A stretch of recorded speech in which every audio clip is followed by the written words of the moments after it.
Now we are going to learn the concepts of parallel lines. So here line L is parallel to line M and line N is transversal. So line L parallel line M and line N is transversal. So here different pairs of angles are formed, so that we are going to learn. So first is vertically opposite angles. Vertically opposite angles.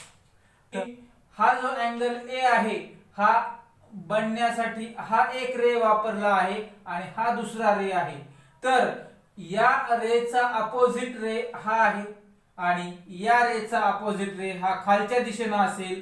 तर या दोन्ही रेजचे opposite raise घेऊन जो angle तयार होतो त्याला vertically opposite angles म्हणतो. Angle A comma angle C, angle B comma angle D. त्याच पद्धतीने खालच्या बाजूला angle F comma angle H आणि angle E comma angle G. तर अशा पद्धतीने हे झाले व्हर्टिकली अपोजिट अँगल्स. आणि व्हर्टिकली अपोजिट अँगल्स,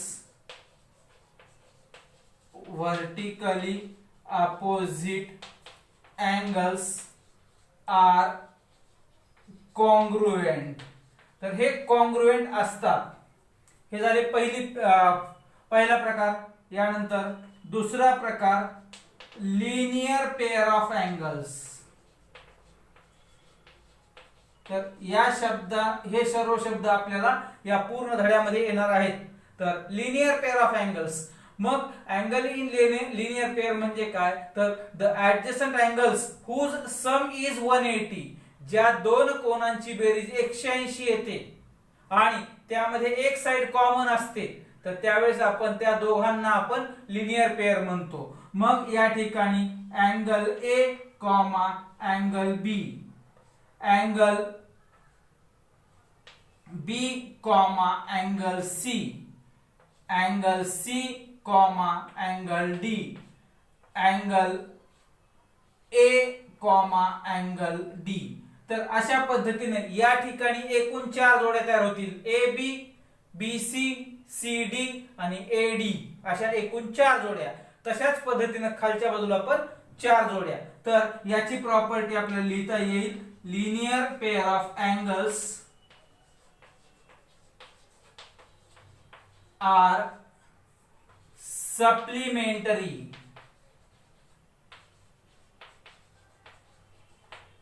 म्हणजेच या दोन कोनांची बेरीज 180 असते. थोडक्यात आपण एक उदाहरण या ठिकाणी लिहू.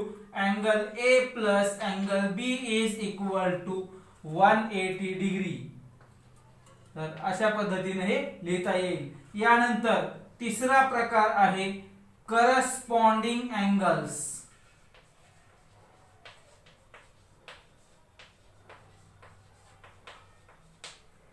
तर करस्पॉन्डिंग अँगल म्हणजे पहा,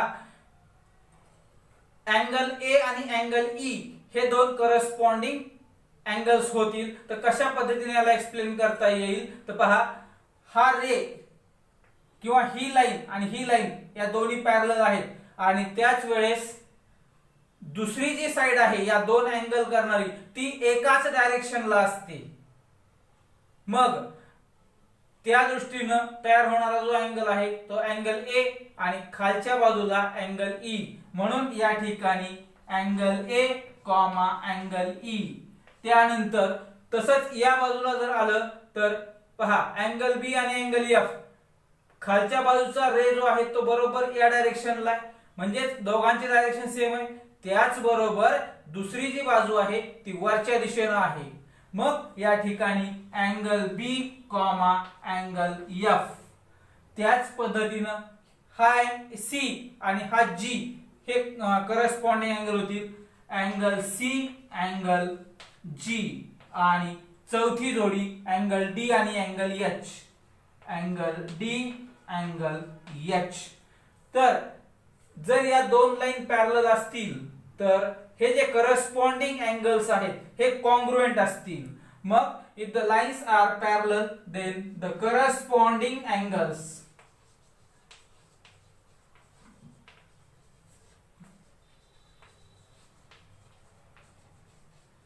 आर कॉन्ग्रुएंट. तर हे झालं करस्पॉन्डिंग अँगलच्या बाबतीत. यानंतर दुसरा पुढचा प्रकार आहे अल्टरनेट अँगल किंवा त्याला आपण अल्टरनेट इंटिरियर अँगल म्हणू. अल्टरनेट इंटिरियर अँगल पहा, हे जे या ज्या जोड्या आहेत या पॅरलल लाईनच्या मध्ये असतात. मग कशा पद्धतीने पहा, अँगल सी आणि अँगल ई यांना आपण अल्टरनेट अँगल म्हणतो. मग यामध्ये दोन पॅरलल लाईनच्या मध्ये पण एक कोन हा डाव्या बाजूला असतो आणि एक कोन उजव्या बाजूला अशा पद्धतीने येतो. मग angle C comma angle E, angle D comma angle F.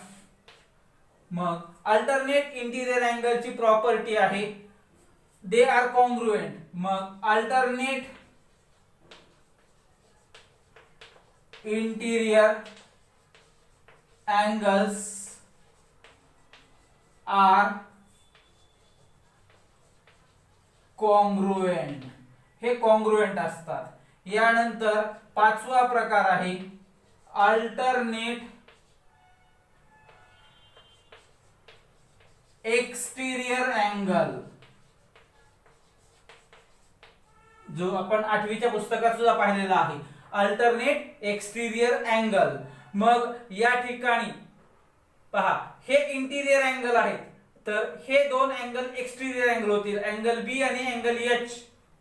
Angle बी आणि अँगल एच हे एक्सटिरियर अँगल होतील.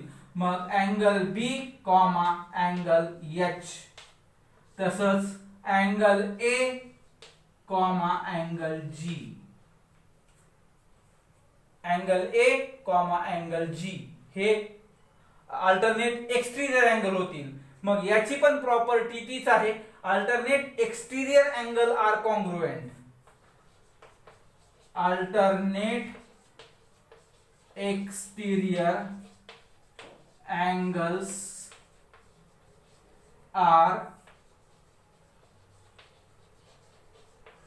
कॉन्ग्रुएंट. यानंतर सहावा प्रकार इंटिरियर अँगल्स, इंटिरियर अँगल्स. मग इंटिरियर अँगल मध्ये जे दोन अँगल की ज्याची एक साइड ही एकाच डायरेक्शनला आहे आणि दुसरी जी साइड आहे ती अपोजिट डायरेक्शनला येते अशा पद्धतीनं, आणि ट्रान्सव्हर्सलच्या एकाच बाजूला हे दोन्ही कोन असतात. या बाजूचे दोन, त्याच पद्धतीनं या बाजूचे दोन, अशा जोड्या या ठिकाणी घेता येतील. मग angle D comma angle E आणि angle C comma angle F. तर या दोन जोड्या घेता येतील आणि याची प्रॉपर्टी आहे इंटिरियर अँगल्स आर सप्लिमेंटरी. तर इंटिरियर अँगल्स आर सप्लिमेंटरी. तर अशा पद्धतीने हे लिहिता येईल. यासाठी लिहायचं झालं तर आपण angle D plus angle E is equal to 180 अशा पद्धतीनं त्याची प्रॉपर्टी एक्सप्लेन करू शकतो. तर हे सर्व प्रकारचे जे अँगल्स आहेत, जोड्या आहेत, या पॅरलल लाईन दृष्टिकोनातून आपण लिहिलेल्या आहेत. Now the next point is interior angle theorem. The statement of this theorem is if two lines are parallel intersected by a transversal line n, then the interior angles are supplementary. So here we have to prove that angle A plus angle B is equal to 180, angle C plus angle D is equal to 180. This we have to prove. Now here we will take, there are three possibilities of sum of interior angles. एकूण तीन possibilities आहेत. पहिली, angle A plus angle B is less than 180 degree, ही पहिली. यानंतर दुसरी, angle A plus angle B is equal to 180. आणि तिसरी, angle A plus angle B is greater than 180. एकूण या तीन पॉसिबिलिटीज आहेत. मग या चेक करायच्या, यातली एक पॉसिबिलिटी बरोबर असणार आहे. मग let us suppose that angle A plus angle B is less than 180. ही आपण करेक्ट आहे असं गृहीत धरलं, इज ट्रू. मग या ठिकाणी युक्लिड्स पॉस्ट्युलेट्स काय सांगतात, जर या दोघांची बेरीज ही 180 पेक्षा कमी असेल तर या दोन लाईन या साइडला कुठं ना कुठं इंटरसेक्ट होणार आहेत. मग या ठिकाणी आपल्याला लिहिता येईल, line L and M will intersect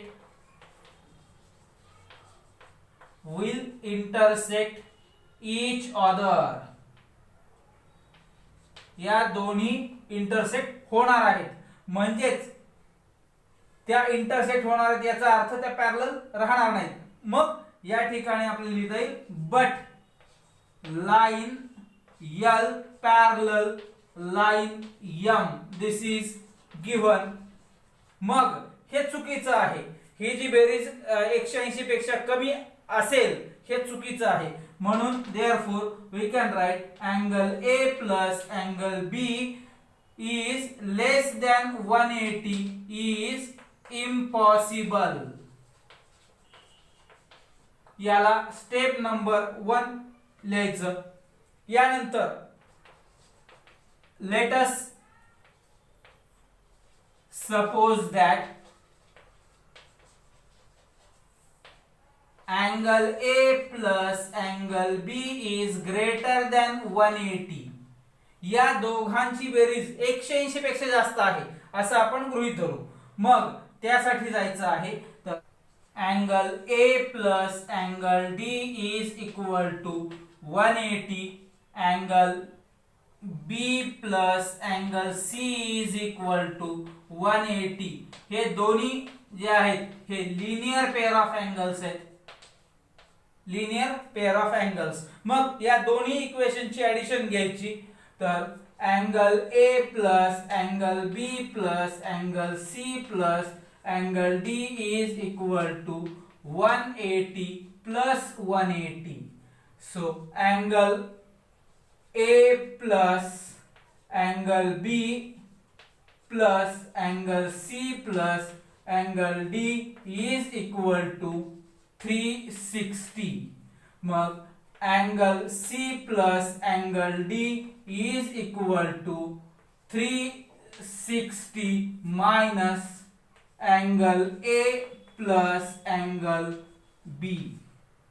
हे A प्लस बी हे आपण त्या साइडला लिहिलं. आता A plus B, angle A plus B ही बेरीज ग्रेटर दॅन 180 आहे. 180 पेक्षा ही मोठी संख्या आहे. समजा गृहीत धरू आपण ही 181 जरी म्हणलं तर 360 मधून 181 जर वजा केले तर या ठिकाणी वजा बाकी येईल 179.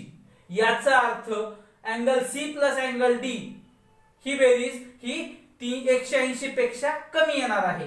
मग या ठिकाणी लिहिता येईल, therefore measure of angle C plus angle D will be less than 180. लक्षात येते का पहा, या ठिकाणी A plus B he greater than 180 आहे. याचा अर्थ ही संख्या 180 पेक्षा मोठी आहे, तर 360 मधून 180 पेक्षा कोणतीही मोठी संख्या घ्या, 190 घेऊ. मग 190 जर याच्यातून वजा केलं तर 170 येईल. याचा अर्थ ही जी बेरीज आहे ही 170 यायला लागली आहे, याचा अर्थ 180 पेक्षा कमी यायली आहे. मग या ठिकाणी जर बेरीज C प्लस डी जर कमी यायला लागली तर याचा अर्थ या दोन लाईन या साईडला इंटरसेक्ट होणार आहेत. मग या ठिकाणी लिहिता येईल but line L parallel line M, therefore angle A plus angle B is greater than 180 is impossible. मग हे पॉसिबल नाही. तर स्टेप नंबर 2 पहा, पहिली कंडिशन पॉसिबल नाहीये, तिसरी कंडिशन पॉसिबल नाहीये, याचा अर्थ ही दुसरी कंडिशन पॉसिबल आहे. मग from above cases we can say that angle A plus angle B is equal to 180 degree is true. म्हणजे ही बरोबर आहे. म्हणून we can also prove angle C plus angle D is equal to 180 degree. अशाच पद्धतीने आपण हे C plus D is equal to 180 degree हे prove करू शकतो. Now corresponding angle test. Now if the lines are parallel intersected by a transversal, then the corresponding angles are congruent. That we have to prove. So angle A congruent angle B. Now here we can write angle A plus angle C is equal to 180. Here we can write the reason linear pair of angles. Step number 1. Now here line L parallel line M. So here we can write angle C plus angle B is equal to 180. या ठिकाणी लिहू शकतो आपण interior angle theorem. आता जो ह्याच्या अगोदर पाहिला त्या आधारे आपण लिहितो आहे. या दोन लाईन पॅरलल आहेत तर हे इंटिरियर अँगल्स सप्लिमेंटरी आहेत. याला स्टेप नंबर 2. मग फ्रॉम 1 and 2 या दोघांची उजवी बाजू सारखी आहे, याचा अर्थ डावी बाजू सारखी. मग angle A plus angle C is equal to angle C plus angle B. तर हे C कट झालं. Angle A is equal to angle B. Therefore यालाच आपण लिहू शकतो angle A is congruent with angle B. तर अशा पद्धतीने आपण करस्पॉन्डिंग अँगल्स हे कॉन्ग्रुएंट दाखवू शकतो. Now this is alternate angle theorem. In this, if the lines are parallel intersected by a transversal, then alternate angles are congruent. That we have to prove. So angle A is congruent with angle C. This we have to prove. So here we can write measure of angle A plus measure of angle B is equal to 180. This is linear pair.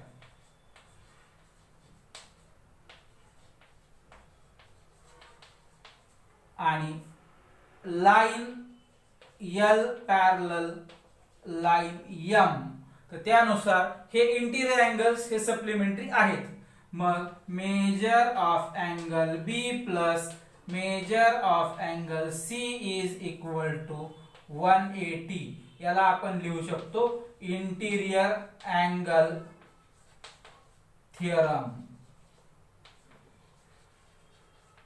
मग from 1 and 2 we can write measure of angle A plus measure of angle B is equal to measure of angle B plus measure of angle C, तर हे cut होऊन जाईल. मग measure of angle A is equal to measure of angle C. Therefore, angle A is congruent with angle C. Now this is question number 1 from exercise 2.1. So first is angle RHD. RHD and this given angle. These two are linear pair of angles. So here we can write measure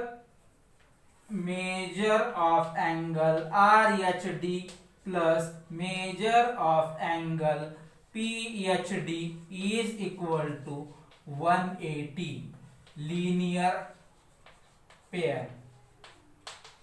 मग measure of angle RHD plus PHD is 85 is equal to 180. So measure of angle RHD is equal to 180 minus 85. So measure of angle RHD is equal to 95.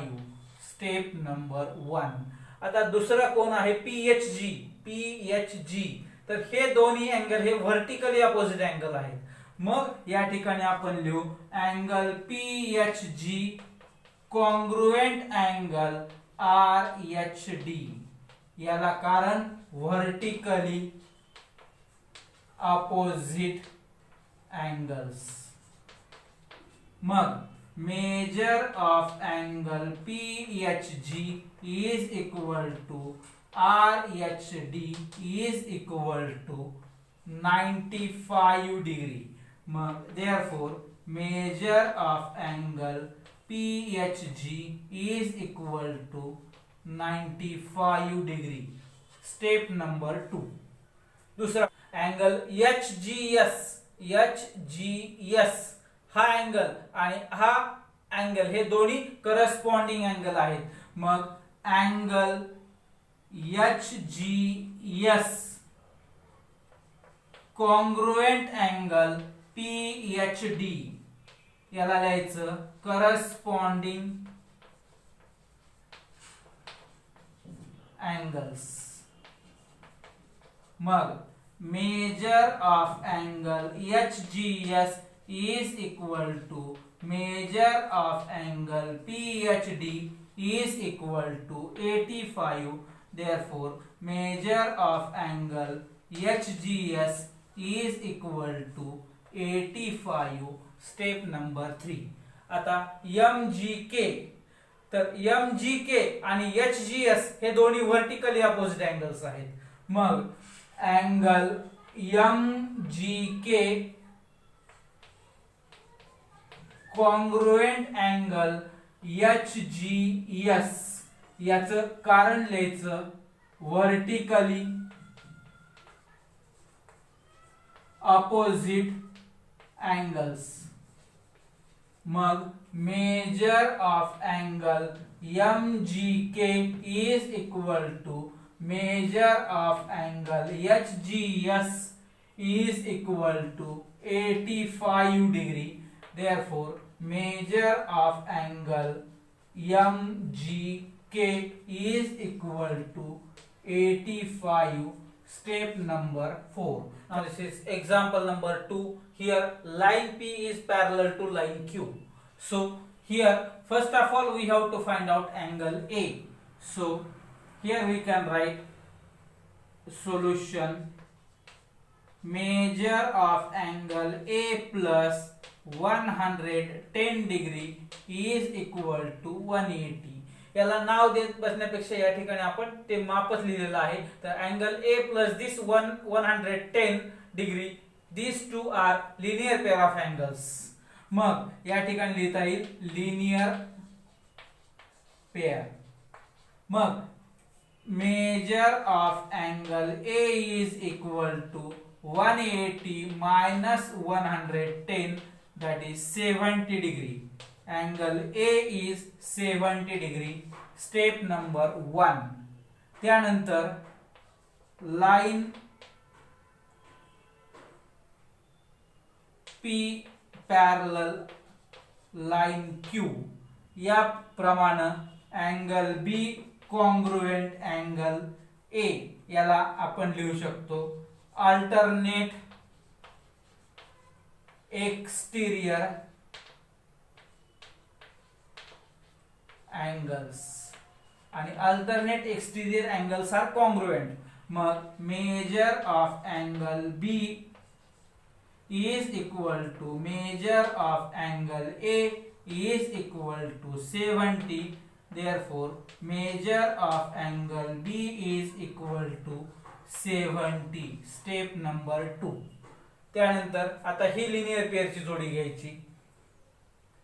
115 degree plus angle D is equal to 180 linear pair. मग measure of angle D is equal to 180 minus 115.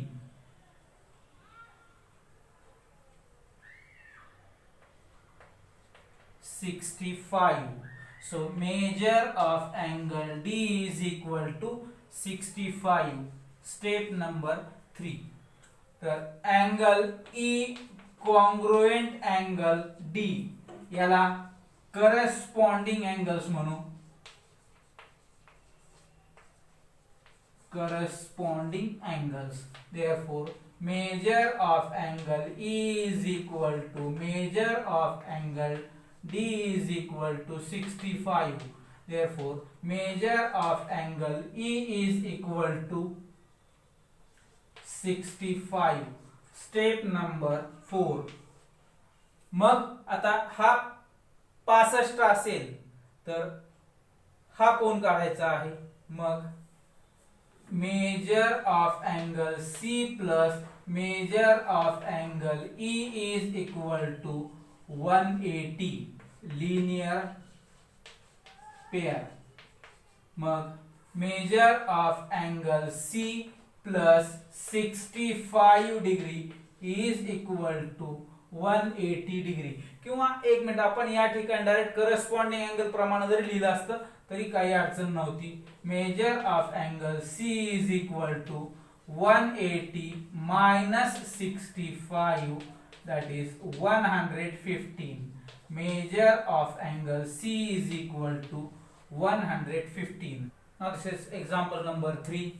So we can write measure of angle D is equal to 45. Because these two are vertically opposite angles, therefore angle D will be equal to 45. Now line L parallel line M. मग angle A, measure of angle A plus measure of angle D is equal to 180. These two are interior angles. So interior angles. मग measure of angle A plus 45 is equal to 180. Measure of angle A is equal to 180 minus 45 that is 135. Measure of angle A is equal to 135. आता A चाच हा congruent angle होईल कारण vertically opposite angle. मग angle A congruent angle B याला कारण लिहायचं vertically opposite angles. मग measure of angle A is equal to measure of angle B is equal to 135. Therefore measure of angle B is equal to 135. Step number 2. आता पुढे लिहायचं line P parallel line N. मग हे दोन angle हे alternate angles होतात, alternate interior angles. मग angle A congruent angle C याला कारण alternate angles. Generally we use the word alternate angles. So measure of angle A is equal to measure of angle C is equal to 135. So measure of angle C is equal to 135 degree. Step number 3. Now this is example number 4. Here ray yx is parallel to qp and ray yz is parallel to ray qr. Now here we have to prove that angle pqr is congruent with angle xyz. So here construction is there. We have to draw ray qy such that this point w is on ray qy. So proof: ray yx parallel ray qp. Therefore here we can write angle pqy congruent angle xyw. हे दोन angle हे corresponding angle होतील. म्हणजे corresponding angles, corresponding angles. मग याच्यावर लिहिता येईल measure of angle P Q Y is equal to X Y W. Step number 1. Similarly ray Y Z parallel ray QR. Therefore here we can write angle YQR congruent angle WYZ. WYZ corresponding angles.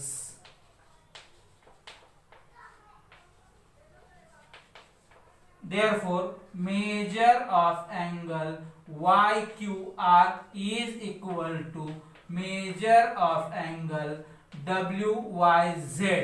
Step number 2. Now adding 1 and 2 म्हणजेच या ठिकाणी डावी बाजू डावीकडे add करायची, उजवी बाजू उजवीकडे ऍड करायची.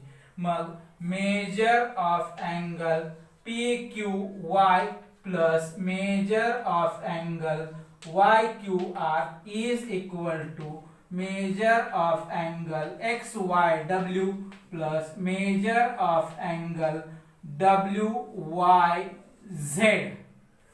मग PQY plus YQR म्हणजेच हा झाला PQR. Therefore measure of angle PQR is equal to measure of angle XYZ. Therefore we can write angle PQR congruent angle XYZ. So in this way